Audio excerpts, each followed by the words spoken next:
Middle class बहू की रसोई।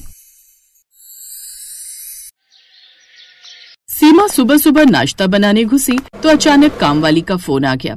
हेलो, हाँ शांति, क्या हुआ? 9 बज रहे, तू बर्तन करने नहीं आई क्या? 2 दिन छुट्टी पर रहेगी, पर क्यों? हेलो हेलो, अरे फोन काट दिया। जरा बताती हूँ क्या हुआ। बहू, किस पर गुस्सा कर रही हो? शांति 2 दिन की छुट्टी लेकर फिर चली गई, परसों आएगी।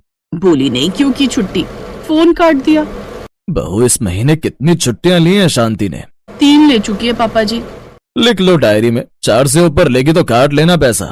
बर्तन तो कर लूं पहले, रसोई साफ करूंगी फिर बनाऊंगी कुछ। अरे बहू, रात की दाल रखी है, मैं दाल का आटा गूंथ कर पराठे बना देती हूँ, तब तक तुम बर्तन धो लो। मम्मी, आप आज फिर दाल के पराठे बना रही हैं? पता नहीं हमारे घर में ये रात की बची हुई चीजों पर एक्सपेरिमेंट क्यों होता है।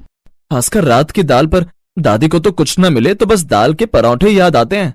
मेरी सहेली है पायल, उसके घर एक दिन कॉलेज से आते हुए मैं चली गई। भाई साहब, पहले तो उसका इतना आलीशान घर है, ऊपर से रसोई इतनी बड़ी है ना मम्मी, समझ लो हमारी 3 रसोई मिलकर 1 रसोई बनेगी। अब सुनो। दीपा अपनी बात कहे जा रही थी और सीमा बर्तन कर रही थी। लगभग सबका ध्यान दीपा की तरफ था, मानो दीपा किसी नई पिक्चर की स्टोरी सुना रही हो। सबसे पहले तो इतना बड़ा डाइनिंग टेबल। मैं पायल के साथ बैठ गई। डाइनिंग टेबल, वो आपने देखा है दादी, जैसा डाइनिंग टेबल वो सास बहू सीरियल में होता है, एक जग में, वो भी कांच का जग जिसमें ऑरेंज जूस होता है। पीना किसी ने नहीं, बस शो ऑफ के लिए। एक जग में दूध था, एक केतली चाय की भी रखी हुई थी। नौकर ये मक्खन लगा लगा कर आलू के पराठे ला ला कर रख रहे थे, पर सबने खाया क्या?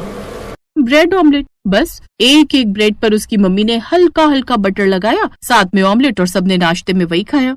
तो वो आलू के मक्खन वाले पराठे किसने खाए? किसी ने नहीं। फिर तो ये खाने की बर्बादी हुई ना। मम्मी, ये बड़ी रिच फैमिली की रसोई में ऐसा ही होता है, दिन भर खाता कोई कुछ नहीं, बस बनाने का शौक है। पायल बोल रही थी कि उसके घर तीनों टाइम अलग अलग डिश बनती हैं। दीपा इससे पहले कुछ कहती कि तभी सास बोली, बहू देसी घी खत्म हो गया है क्या? डिब्बा तो खाली है। देसी घी खत्म हो गया? अभी पिछले हफ्ते तो आधा किलो लाया था। क्या करते हो घी का? इतना देसी घी 1 हफ्ता चलेगा तो फिर तो बजट हिल जाएगा ना।